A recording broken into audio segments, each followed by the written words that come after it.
Bom dia, pessoal. Eu não sou a Marília Mendonça, mas eu acho que eu vou fazer vocês sofrer. Bom dia, boa tarde, boa noite. Eu sou a professora Nara Porto. Eu vou tentar resumir aqui. O primeiro vídeo que eu fiz deu uns 20 minutos, ficou muito grande. Vou tentar resumir aqui pela metade, uns 10 minutos, 8 minutos, de algumas coisas relevantes dentro da arte no voo e das vanguardas. A arte no voo, a arte deco e as vanguardas, elas vão pegar aí o início do século XX. A arte nouveau, com exceção, no finalzinho, antes, né, do início do século XX, ela já vai aparecer e já vai despontar aí como uma opção. Mas primeiro a gente tem que entender um pouco o que significa as palavras vanguardas. Né? Vanguardas vem do francês, né, que tem uma relação com guerra mesmo, de estar na linha de frente no campo de batalha. E as vanguardas, elas vêm, isso, os movimentos como o fauvismo, o futurismo, o cubismo, o dadaísmo, o surrealismo, eles vêm para serem uma opção de liderar algumas mudanças culturais.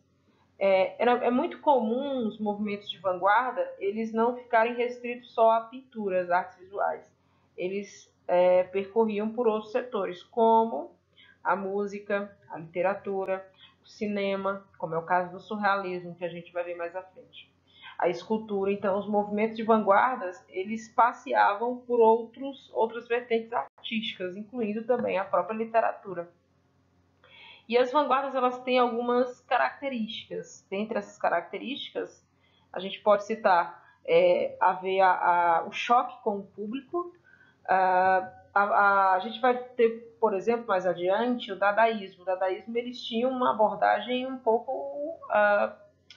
pouco meio estranha para atrair as pessoas. Então, às vezes, eles utilizavam de mecanismos que não eram muito lá normais, né? Chamava o pessoal para ir para um sarau deles.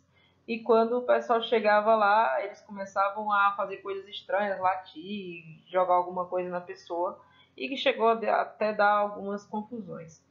A característica da vanguarda é chocar o público. Pelo fato de chocar, ela já vai, né, negar algumas coisas do passado. Ela vai questionar e vai negar aquilo que está ligado com o passado. Dentre também outras características das vanguardas, a gente vai ter a invenção de novas técnicas e novos objetos. Mas antes da gente entrar nas vanguardas, vamos ver aqui algumas coisinhas, né, na arte nouveau. No material que eu disponibilizei para vocês, tem algumas características ligadas para a arte nouveau. A arte nouveau, ela vai ser no finalzinho do século XIX, né, as comunicações, as distâncias vão ficar mais encurtadas, né, principalmente o Oriente e o Ocidente vão ter uma certa aproximação, e essa aproximação ela vai estreitar os laços nas artes. Dentre as artes, a gente vai ter as gravuras japonesas. Van Gogh vai ser também influenciado por essas gravuras como outros artistas. E essas gravuras japonesas, elas vão ter algumas características. Como vocês podem ver do lado direito, a gente tem umas formas bem alongadas, a gente tem formas de círculos, imagens que fazem referência à água, uma coisa fluida, a questão da natureza, uma flor ali no canto. Então, essas características presentes na gravura japonesa vai influenciar, por exemplo, a arte nouveau. E a gente está vendo aí do lado esquerdo uma influência claríssima da arte nouveau no Brasil, que vai ser o cenário do Castelo Rá-Tim-Bum. Então, quem não lembra ou quem não sabe o que é o Castelo Rá-Tim-Bum, coloca a abertura do Castelo Rá-Tim-Bum no YouTube que você vai ver. E aí você vai ver todas as características da arte nouveau. Aqui na frente a gente já está vendo aí algumas plantas, a forma lá em cima do portão alongada, fazendo movimento de curva. A gente está vendo também aí umas plantas, umas flores, fazendo essa referência à arte nouveau. Mas por que a arte nouveau vai buscar isso, essa proximidade? Porque com a Revolução Industrial, os objetos eles vão acabar tendo uma coisa muito, não tem outra forma de dizer, uma coisa mais seca, uma coisa mais sem qualidade. E a arte nouveau ela vai fazer esse resgate para que os objetos, os produtos, eles possam passar a ter uma certa qualidade. Você percebe que existe uma certa beleza aí nessas formas orgânicas. Vamos adiantar mais um pouquinho aqui.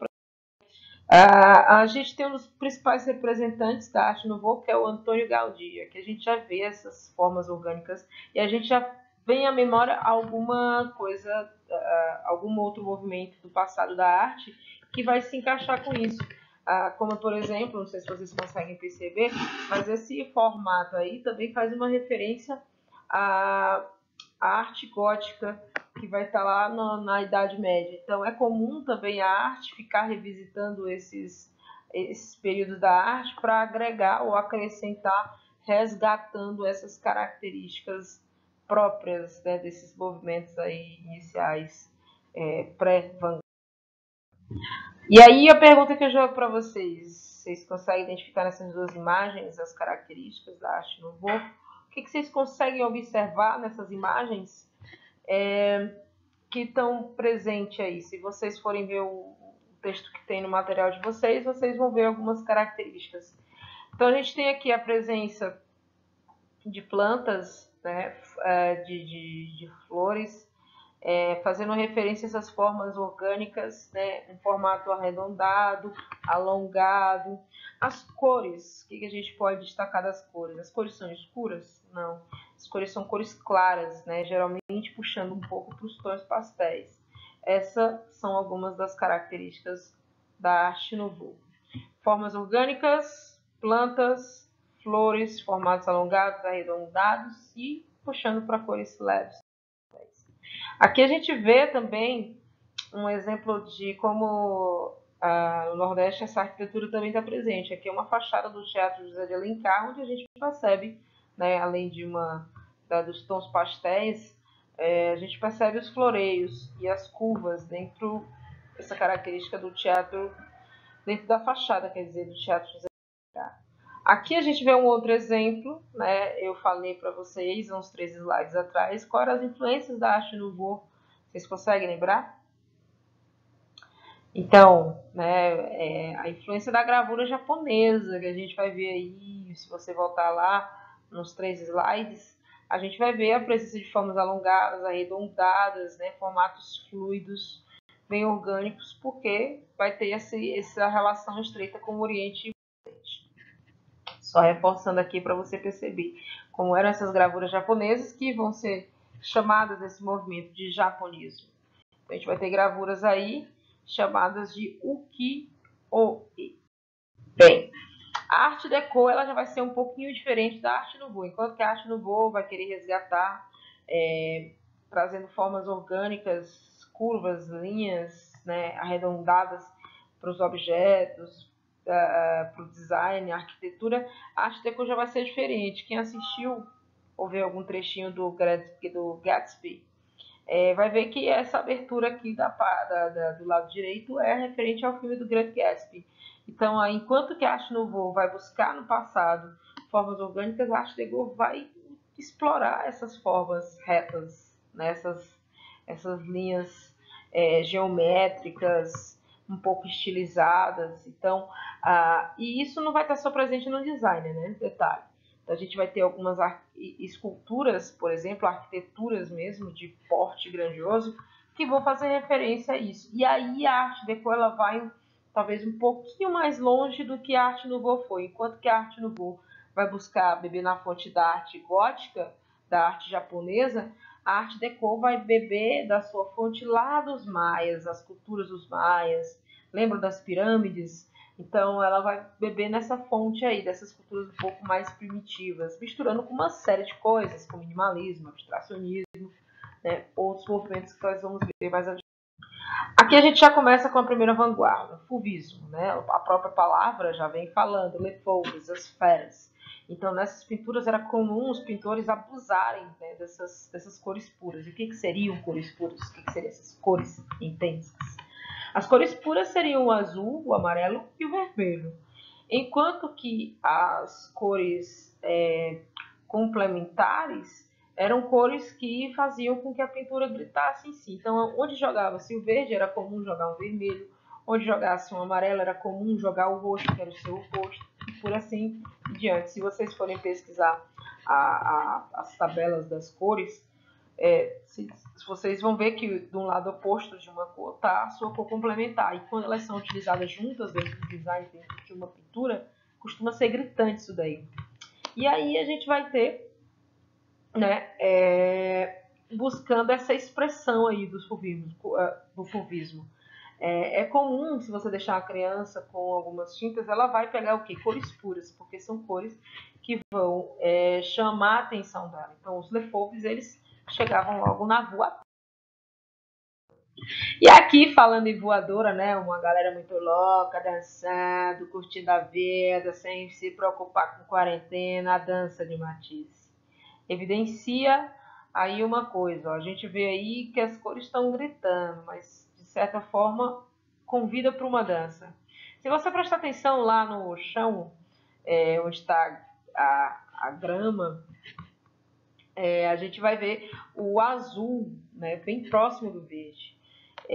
O azul e o verde são chamados de cores frias, ao passo que as pessoas que estão dançando foram pintadas com cores quentes, ou seja, enquanto que a cor fria ela denota uma certa calma, tranquilidade, uma certa conexão com a eternidade, as cores quentes elas vêm para sacudir, elas vêm para movimentar, e é o que está acontecendo aí. A gente vê como se eles realmente estivessem dançando, a forma como as mãos estão enlaçadas, as formas como os corpos estão sugeridos, estão no movimento meio diagonal, subindo e descendo. Então você praticamente vê uma dança na sua frente.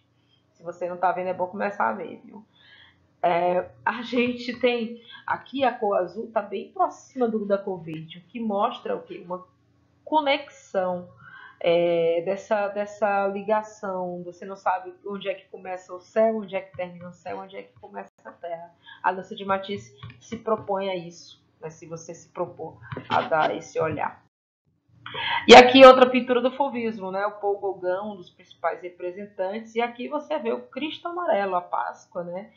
E aí a gente vê o momento em que, com exceção de um rapaz que está lá no fundo do muro, né? Ali, parece que está querendo roubar as galinhas, né? Da Semana Santa. Mas veja bem, observa aí as imagens aí, ó. A boa parte da pintura, 80%, né? Quase isso, está com as cores quentes, evidenciando para chamar a sua atenção. Enquanto que as duas mulheres e o homem que está lá no fundo, que não se sabe se ele está pulando, se ele está fugindo, o que ele está fazendo, são pintados com cores mais frias.